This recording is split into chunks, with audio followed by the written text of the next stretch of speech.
Dan sekarang kita berada di ruangan di mana kita harus ganti pakaian, Pak ya? Ya. Kita ganti dulu, Pak. Kita akan masuk ke reaktor nuklir.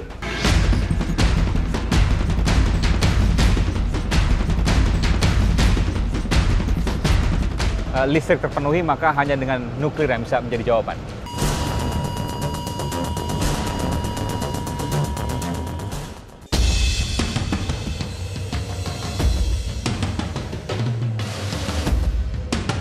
Yang saya khawatirkan dengan perilaku pekerja di Indonesia, ceroboh, disiplin kurang bagus, ini saya akan takut.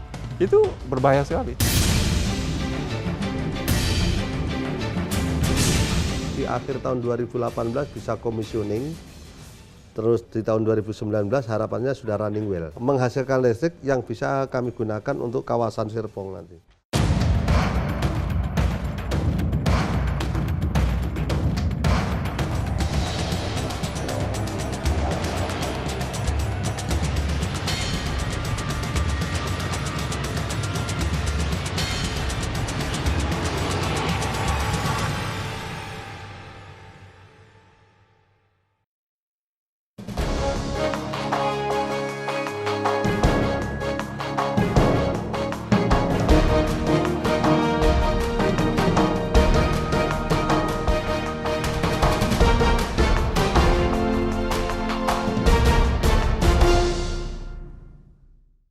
Pencetusnya target listrik 35.000 megawatt.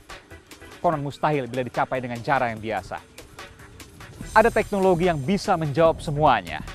Reaktor nuklir yang kini tengah dijajaki, berbiaya tinggi meski hasilnya pasti. Tapi ada satu masalah menganga, kecelakaan yang mengakibatkan kerusakan luar biasa. Bertahun-tahun tak hilang, tak hanya daratan, tapi juga umat manusia. Lalu bagaimana kelanjutannya? Saudara saya Aiman, saya ajak Anda untuk masuk ke dalam reaktor nuklir yang dimiliki negeri. Ikuti saya dalam episode Maju Mundur Nuklir.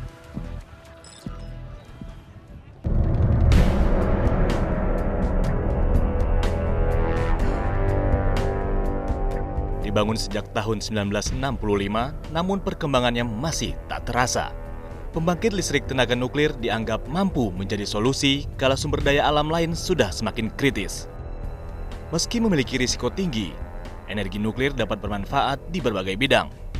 Tak hanya soal pangan, di bidang listrik, energi nuklir mampu membuat pasokan berlimpah dan memangkas harga hingga 50%. Manfaat ini terdengar menjadi jalan pintas yang mampu menjawab persoalan.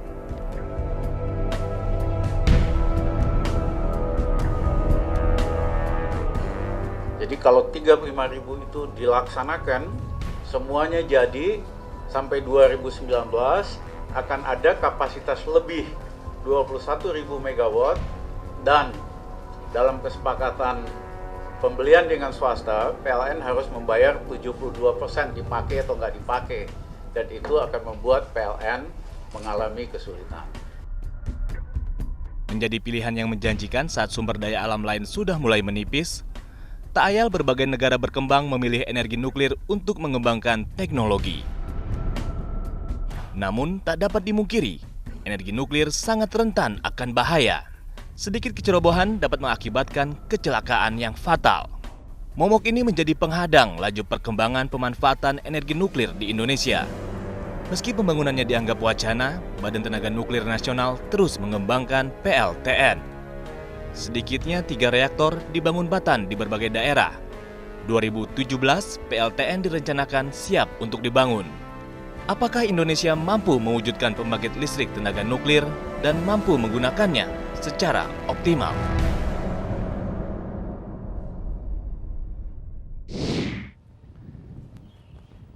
Pak Jarod. Apa kabar Mas Aiman? Baik, terima kasih Pak. Pak Jarod Wisnubroto, Kepala Badan Tenaga Nuklir Nasional Republik Indonesia. Terima kasih telah memberikan waktu di program Aiman. Sama-sama, mari kita masuk untuk melihat fasilitas kita. Baik, Ya. terima kasih Pak.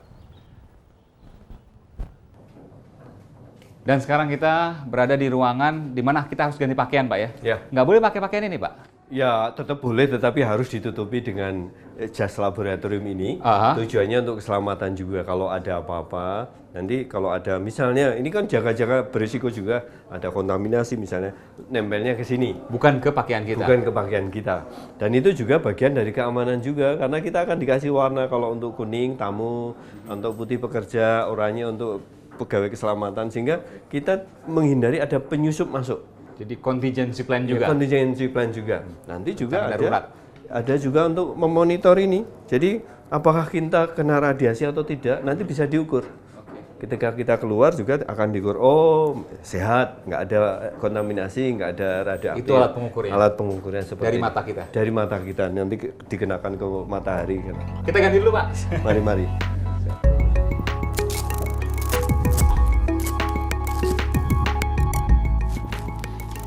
Termasuk sepatu juga. Nanti setelah di sana, sebelum masuk ke reaktor, kita juga harus pakai shoe cover namanya.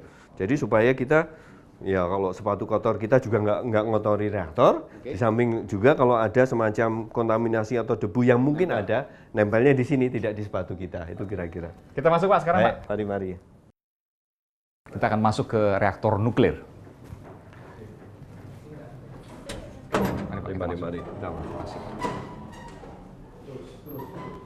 Ya, ini kita sebentar lagi mau masuk daerah pengendalian. Ini ada dari reaktor, garis orange, Pak? Ada garisnya. Sebenarnya kita sebelum masuk ke situ harus memakai shoe cover dulu. Oke. Jadi kemudian juga di dalamnya adalah tekanannya lebih rendah daripada di luar. Karena Kalau terjadi satu di dalam, maka semuanya akan masuk, tidak keluar. Jadi misalnya ada kontaminasi yang di dalam sana, tidak menyebar kita keluar. tetap jaga di dalam, tidak menyebar. Dan di balik ini ada pintu dan inilah reaktor nuklir. Ya, inilah reaktor nuklir kita yang selama ini mungkin ditakutkan banyak orang, tetapi baik-baik saja dan aman-aman saja. Saya buktikan, saya akan lihat, Pak, ya. Mari, silakan.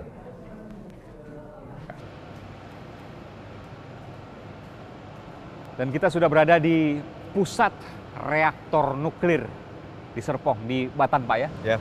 Ini harus pakai baju ini, kemudian sepatunya seperti Mickey Mouse ini. Nggak apa-apa. Ya, mungkin jadi makin awet muda seperti saya itu. Ini adalah reaktor nuklir yang dimiliki oleh negara kita, negeri Ya. kita. Jadi kita Dan sebenarnya satu-satunya. tidak. Kita punya 3 reaktor nuklir.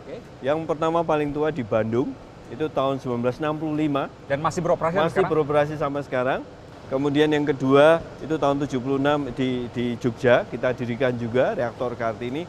Dan yang terakhir tahun 1987 yang ada di Serpong. Ini yang terbesar, 30 MW daya maksimalnya. Ini yang terbesar dan termuda. Terbesar dan termuda, mungkin juga terbesar di kawasan bagian selatan bumi. Yang punya banyak, tetapi umumnya yang di Khatulistiwa bagian bawah itu dayanya sekitar 20 MW mungkin, ada yang 10, ada 15, bahkan ada yang 2 atau juga 100-200 kW saja.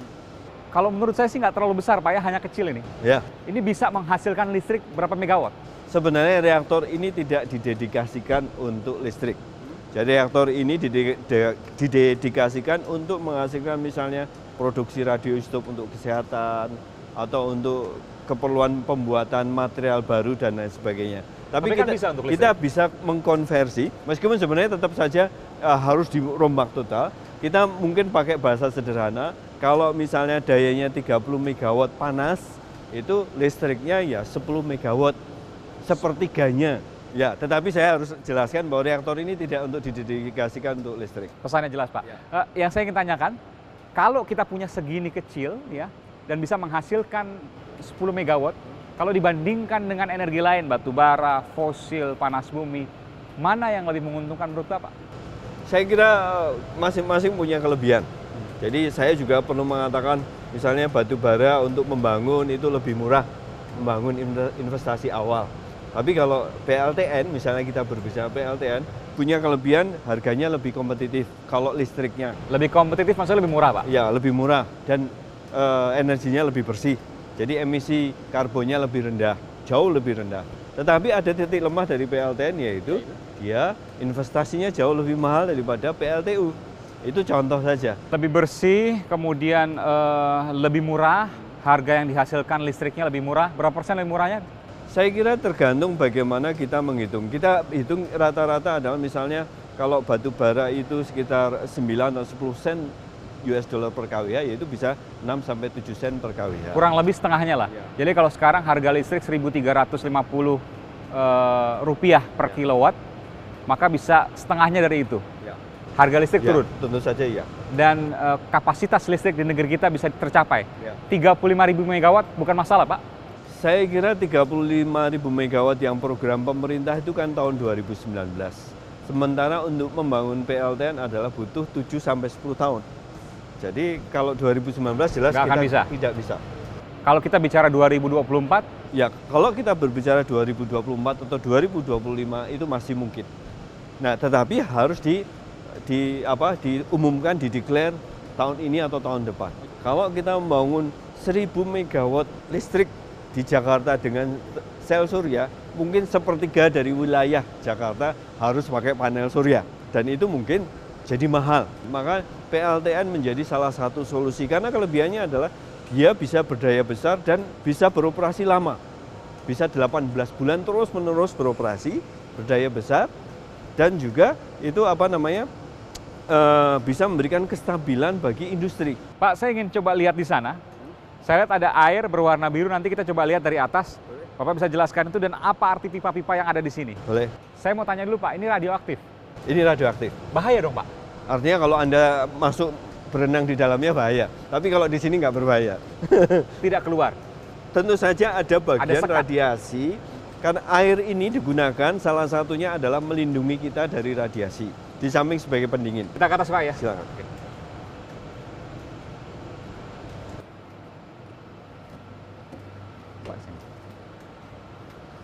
Saya lihat makin ke bawah, airnya makin berwarna biru, Pak. Ya, Apa artinya? itu artinya bahwa reaktor ini beroperasi. Karena ada suatu partikel-partikel yang bergerak cepat menimbulkan efek warna biru. Namanya efek Cherenkov. Itu hanya penanda bahwasanya reaktor ini benar-benar berfungsi dengan baik. Ini kelak akan menjadi limbah radioaktif juga. Saya punya 3 catatan kenapa masyarakat Indonesia menolak nuklir. Yang pertama, psikologis karena mereka takut. Kemudian yang kedua, mereka memikirkan limbah. Dan yang ketiga, mereka memikirkan kecelakaan nuklir. Ya, Bapak bisa menjawab satu persatu. saya kira efek psikologis itu bisa kita pahami. Orang kalau takut, apalagi belum pernah melihat, kan hanya sedikit orang bisa masuk ke dalam reaktor dan itu bisa merubah impresi. Jadi nuklir itu sesuatu yang membahayakan, apalagi kalau di film Hollywood segala kan sering berubah jadi makhluk hijau. Kita bisa merasakan itu. Tapi kita akan mencoba menggunakan bahwa nuklir juga bisa bermanfaat misalnya melalui pertanian. Kita mengeluarkan varietas padi misalnya, menggunakan teknologi nuklir, varietas kedelai dan lain sebagainya. Dan sekarang belum dilakukan. Sekarang sudah dan dimanfaatkan oleh masyarakat. Kita punya padi namanya beras Cidenuk, padi yang kita teliti dan bisa punya produktivitas, punya potensi sekitar 10 ton per hektar maksimalnya. Itu untuk ikut menyelesaikan masalah psikologi nuklir itu apa. Yang kedua, saya kebetulan bidang penelitian atau kepakaran tentang limbah radioaktif. Limbah radioaktif itu punya usia. Dia mengeluarkan radioaktif, ada yang usianya pendek, hanya sekian detik, ada yang sekian hari, ada yang 30 tahun, tapi ada yang ratusan ribu tahun. Bayangkan ratusan ribu tahun. Udah nggak bisa dibayangkan. Ya kan? Nah, tetapi alhamdulillah bahwasanya yang keluar dari reaktor ini sebagian besar, 95% usianya atau waktu paruhnya itu 30 tahun. Sisanya memang ada yang usianya ratusan ribu tahun, tetapi hanya mungkin di bawah 5%. Kita kelola sebagian ke suatu daerah, kita isolasi, kita carikan solusi di daerah terpencil tertentu untuk kelak kita simpan di daerah yang aman, mungkin ratusan meter di bawah tanah. Tapi juga ada potensi dimanfaatkan kembali limbah tersebut. Untuk bisa menjadi misalnya kalau undang-undang bolehkan, untuk bahan bakar ini juga lagi bisa Dibalikan lagi. uraniumnya, Recycle. ya recycle. Saya tuntut kejujuran Bapak untuk menjawab pertanyaan saya ini. Kalau tadi Bapak ceritakan di Bandung, di Puspitek Serpong ini, itu hanya lingkup kecil, Pak. Kalau kita nanti membangun PLTN di sejumlah wilayah, siapkah bangsa kita?